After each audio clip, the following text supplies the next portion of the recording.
I'm going to go ahead with this. It's been a few days since I did a video, and I thought I'd give everybody an update on what's going on with me. There's a few things. First of all, I found out that the truck that I had the issues with the fuel gelling and blowing the injectors and whatever, that has been repaired and it's ready to go again. So now that I've moved all my junk into this truck, I'll be moving my junk right back into that one. So there's a couple of reasons I'm doing this. This truck that I'm in has a random gremlin, an electronic gremlin that's going through it, and it happened. I had a truck with the same series when I first came to work here, and it also had an electronic gremlin that was going through it, and it was doing off the wall things with the electronics in here. That truck would turn the lights on. Hey, Mary Ellen, good to see you. Hang with me just a minute. I got something you're gonna like. Anyway, I had that truck would turn the lights in the cabin here on and off randomly while I was going down the road, and it would turn the windshield wipers on. And the only way to get them to go off is to turn the truck off, pull over to the side of the road and turn the truck off and crank it back up. Anyway, this truck here is doing some of the similar things. It will kick out the cruise control. You're going down the road and doing fine, and all of a sudden, beep, it'll just kick it out for no reason. The reason it gives you is that there's something covering the sensor of the adaptive cruise control. But anyhow, I'm going back into my other truck. Probably about 2 days from now, I'll be moving everything back over. It's actually sitting about 100 feet from where I am right now. But here in Wyoming, they've had a windstorm. Luckily, I'm doing a 34-hour reset, and I have been all day sitting here in my truck. If you see things moving around and me moving, and it's because the wind is blowing my truck around so bad. So this has been a fantastic time not to be on the road and the wind blowing you. Actually, some of the highways are shut down. I-80 is shut down. I-25, part of it is shut down. So it's a great time not to be driving. But at 5 o'clock in the morning, the wind is supposed to die down, and I'm on my way. I'm actually in Cheyenne, Wyoming right now, but I'm headed down to a place called Farmington, New Mexico, which is it's in northern New Mexico. Oh man, kind of hard to describe where it's at. Anyway, it's in northern, I'd say northwestern New Mexico. It's a really, really nice trip going down there, though, about 1,000 miles. So anyway, I'll leave for that about 5 a.m. in the morning. It's about 8:30 here at where I'm at in Mountain Standard Time. So there's a couple of things that have happened this past week. Number one is I finally got to go over to Rapid City, South Dakota, which is where the where is it? Man, I'm having a senior moment. Where all the heads are on it'll come to me. Anyway, I finally got to go there, and the only thing I could see from where I was at was the top of their heads. That's all you can see from where I was at, and you can't get a semi truck over there. To Mount Rushmore is what I'm trying to think of, and I could see the top of their heads from about there up, but that's all I could see. And unfortunately, it's restricted to cars and trucks only, and delivery vehicles, which I was not a delivery vehicle. So anyway, that's as close as I could get to Mount Rushmore. And I guess that's all I'm going to be able to do is just see the top of their heads. But anyway, that was the first thing to come up this week. Earlier in the week, I took a trip over to Idaho Falls, and then went down to Utah and picked up a load of cheese in Utah. But Idaho Falls, I was going through the woods there, and I saw something. Well, there's two things that I saw on that trip that I had never seen before. I saw the biggest herd of elk that I have ever seen in my life. There must have been 50 of them. I've never, ever seen a bigger herd. And I guess they're so accustomed to the traffic coming through, they were just laying on the side of the road, and some of them standing on the side of the road, chewing their cud, and they didn't even flinch when I come through. So I slowed way down just in case one of them decided to cross the road or something. Those things are big. Anyway, I drove right through the middle of them, and they just looked at me like, "Hey, buddy, drive safe, my friend." And they didn't even get up, some of them. So the second thing is, I had really wanted to see one of these, and man, I saw a moose. Okay, a moose. Those things are huge. They're huge. So anyway, this old big boy was standing on the side of the road, literally right on the edge of the road, chewing his cud. And as soon as I saw what it was, I come to a complete stop. And I sat there and watched him, and he watched me. He's just chewing his cud, and he's that's those things. He's as big as the cab of my truck.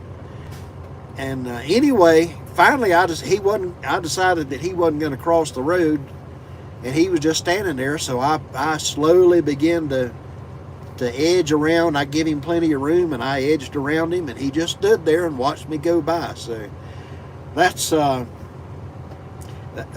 some things that happen that have never happened before. I'm always intrigued by the wildlife that's out here in this part of the country. I have seen more pronghorn antelope up until probably a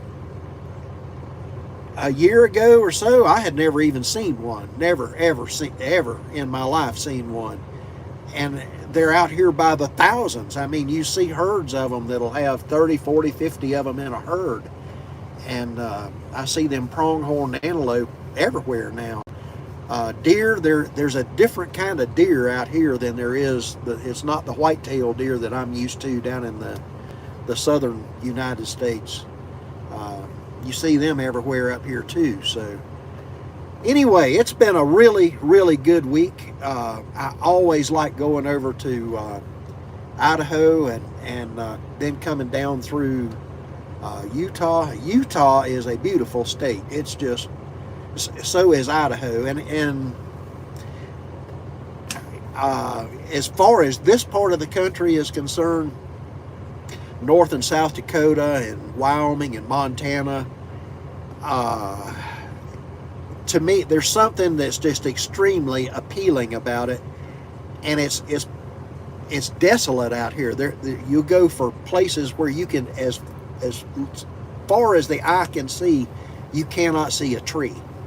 It's nothing but rolling grasslands. Occasionally you'll see a creosote bush or places like that, and it's, to me, it's like a moth attracted to a flame. I'm attracted to this desolation that's out here. It's beautiful, Mary Ellen. By the way, Mary Ellen's my cousin. I have a lot of family that watch my videos, and anyway, I'm always happy to have family. Family's a big deal to me, as always has been. Anyway, this has been a really good week. Today has been a really good day. I had my Jeep shipped out here from Tennessee, so I had my 34-hour break, so I was able to take off and go sightseeing and go do a little shopping and reload and get some groceries and do my laundry. You see, my laundry's up here in a plastic bag on the up on the bunk, the top bunk. There's actually not a mattress up there. I just use that shelf for storing, but you can put a mattress up there and have a second bunk. But anyway, I was able to get all my laundry done and get some shopping done and reload with groceries, so I'm good. I got plenty. I have learned, instead of eating snacks going down the road, fully cooked bacon. You would not, all these dietitians and whatever tell you that's the worst thing that you could do is eat fatty foods, and I am losing weight. I've lost a bunch of weight eating fatty foods, and that's what I eat for snacks rather than chocolate or cookies or anything with a lot of carbohydrates in it. I eat pre-cooked bacon instead. So it's working. I'm telling you, it's working, and my cholesterol levels are lower than they've ever been. And I've had issues with that since I was in my 30s. I had a heart attack in my 30s. So, that's the kind of thing that I'm learning. Whenever I say the government's lying to you, we've been lied to for decades, and we just didn't know it. So we have been lied to for decades. But anyway, I'm finding out that there's all kinds of things that I can do and eat, and I'm not hungry. I'm not starving myself, and I'm eating all the stuff they tell you not to eat, and I'm eating that, and my cholesterol's fantastic. I'm losing weight. I am doing good. The things that they try to push on you, like cereals and bread and all these carbohydrates and stuff, that stuff's terrible for you. That's where all your weight's coming from.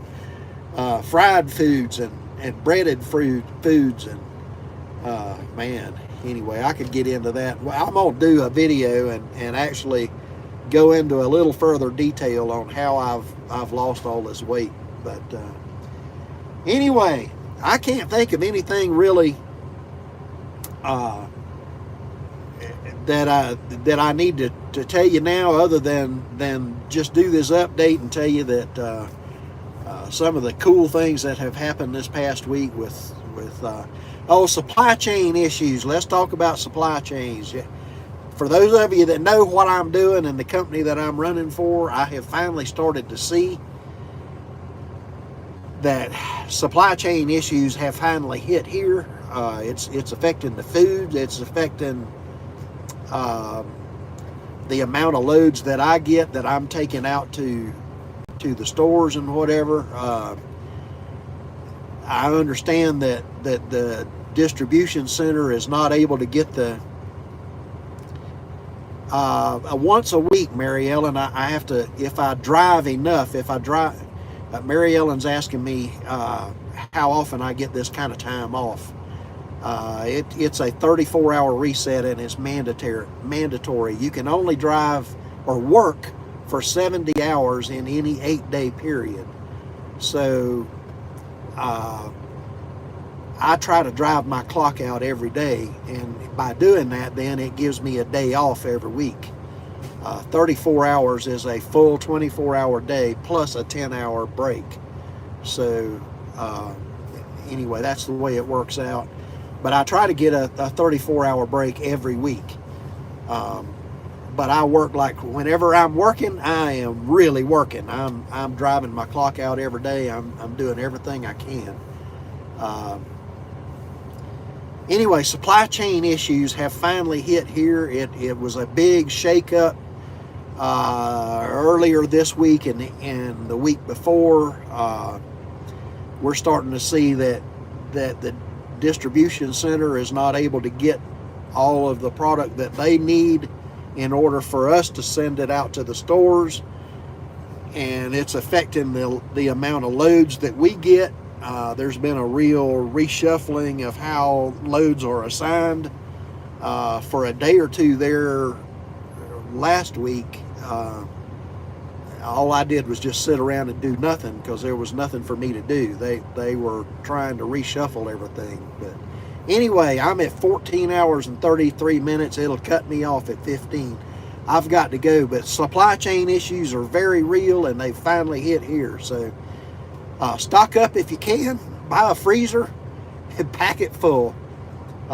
Thank you for watching me. Please like and subscribe. We'll see you out on the road. Thanks again.